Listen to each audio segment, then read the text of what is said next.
25 ottobre 1975.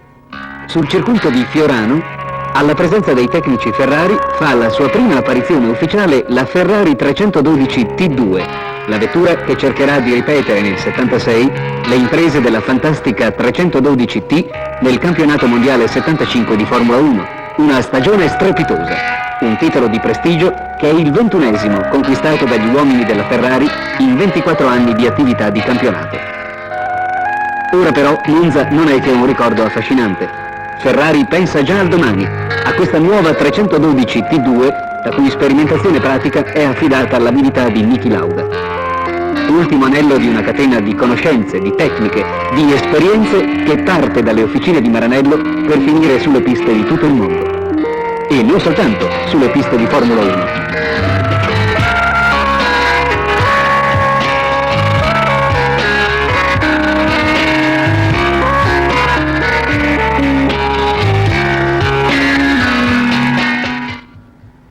Le esperienze tecniche della casa di Maranello si trasferiscono e incidono sulla produzione di serie. In quale misura? Le dirò, su una fabbrica di proporzioni quantitativamente poco rilevanti come la Ferrari, le innovazioni, i ritrovati possono essere inseriti abbastanza rapidamente. Per fabbriche di dimensioni molto più vaste la cosa si verificherà nel tempo. In quale misura e in qual modo una vittoria nel campionato mondiale di Formula 1 può incidere sulle vicende dell'industria automobilistica nazionale? Io penso che è difficile stabilirne la misura. Incidere senz'altro, perché contribuisce notevolmente a mantenere un'immagine mondiale di una costruzione specializzata che ovviamente accredita un po' tutto quello che si fa nel nostro paese. Ancora prove sulla pista di Fiorano. La pista riproduce i tratti più impegnativi dei circuiti di tutto il mondo.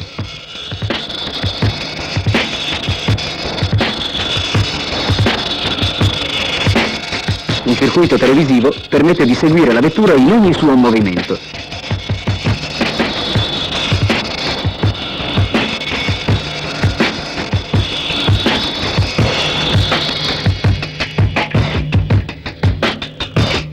Sperimentazioni accurate diranno la parola risolutiva sull'adozione di ogni novità tecnica e stilistica. Tutto questo per fare anche della nuova 312 T2 una macchina vincente.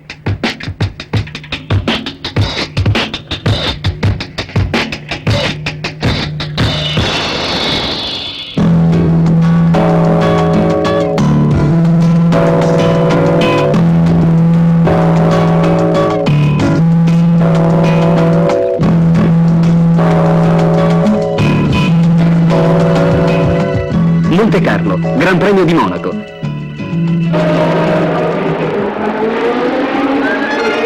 L'equipe della Ferrari vuol far sua una corsa che le è sfuggita da 20 anni. Questa sembra la volta buona. Sono 18 le vetture annesse a disputarsi la quinta prova del campionato mondiale.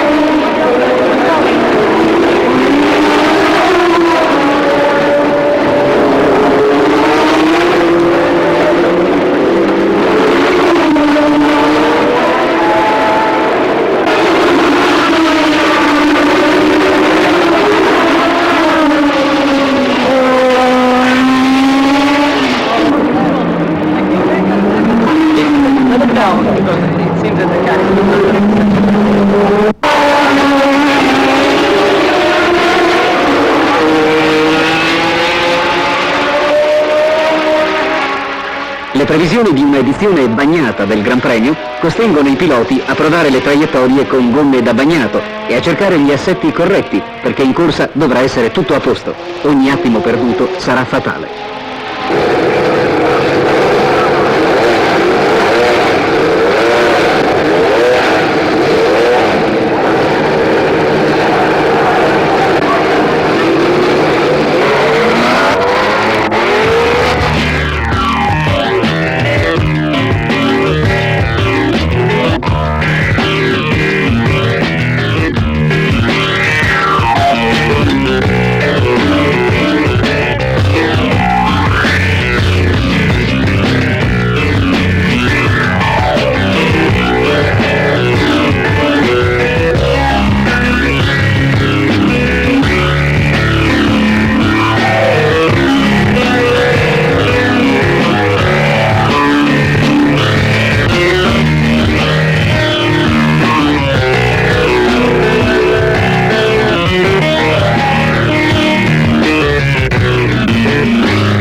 Lauda, con il suo miglior tempo nelle prove, ha diritto alla prima posizione e fin dal primo giro conduce la danza. Sarà un duello appassionante con il suo rivale Emerson Fittipaldi, il primo di una agguerrita concorrenza.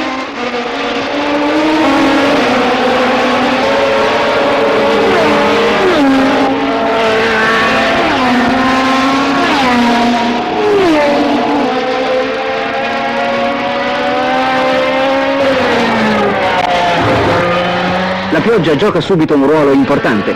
Dopo alcuni giri cessa di piovere e a questo punto la battaglia viene vissuta, oltre che sulla pista, anche ai box, perché il fondo va asciugandosi.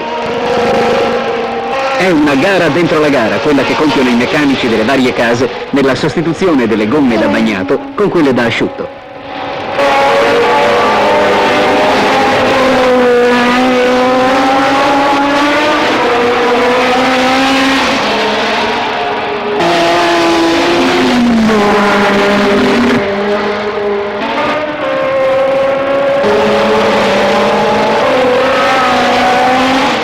Dopo 2 ore di corsa massacrante, vissuta col cuore in gola dai tecnici, dai meccanici, dalle migliaia di tifosi, Lauda taglia il traguardo finale del 75esimo giro, battendo Fittipaldi e conquistando così una delle più prestigiose vittorie per una marca e per un pilota. Differenza di Formula 1 tra quest'anno e l'anno scorso? C'è molto più competitivo questo anno. In relazione all'altra vettura la Ferrari è molto superiore da motore, c'è un motore potentissimo e questa è la grossa differenza. Ed è l'unica differenza o ci sono altre differenze? Cioè piloti cresciuti più...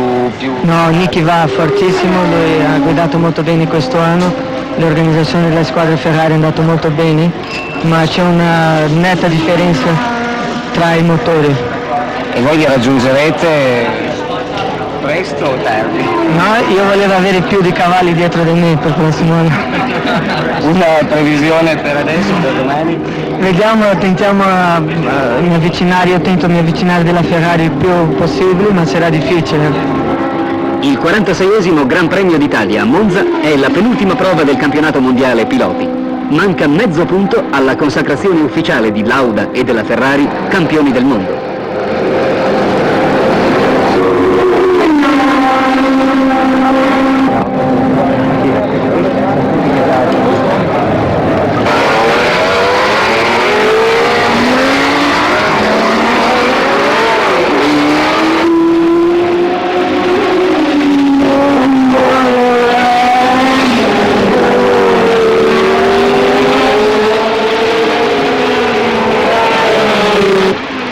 In tutte e due le prove che hanno preceduto la gara, le Ferrari di Lauda e Regazzoni hanno fatto registrare i migliori tempi. Le premesse sono quindi soddisfacenti. Ai box, prima della partenza, si lavora per mettere a punto gli ultimi particolari. È una corsa frenetica alla perfezione tecnica. Nulla deve essere lasciato al caso. Anche il più piccolo e insignificante particolare può risultare determinante per il risultato finale.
Finalmente si parte. Ha inizio il carosello vittorioso delle Ferrari.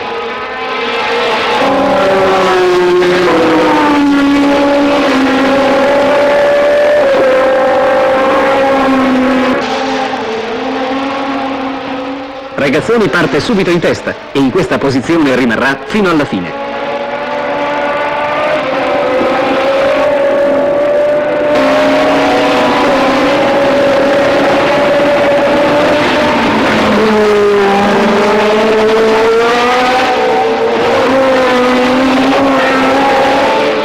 Al termine del primo giro, alle spalle di Regazzoni e Lauda in testa, il gruppo si scompone per un incidente senza conseguenze per i piloti, in cui rimangono coinvolti Andretti, Breeze e Peterson.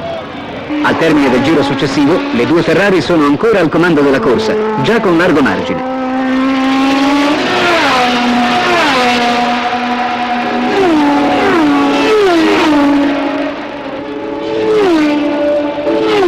Regazzoni realizzerà anche il giro più veloce, battendo il primato precedente di Carlos Pace su Brabham con un primo 33 secondi e un decimo, alla media di chilometri orari 223 e 501.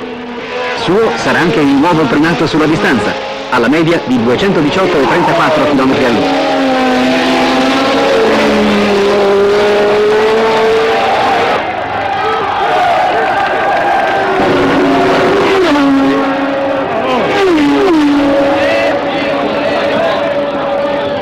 Alla fine, accoglienza trionfale per i bolidi rossi. Per Regazzoni, che ha svettato sopra tutti. Per Niki Lauda, che al termine di una stagione eccezionale ha riportato in Italia un titolo che dà prestigio non solo allo sport, ma a tutta l'industria automobilistica italiana. Vittoria assoluta di Niki Lauda. Altre 6 vittorie in Gran Premi internazionali con Lauda e Regazzoni. Un secondo e 4 terzi posti. La conquista della Coppa Costruttori di Formula 1.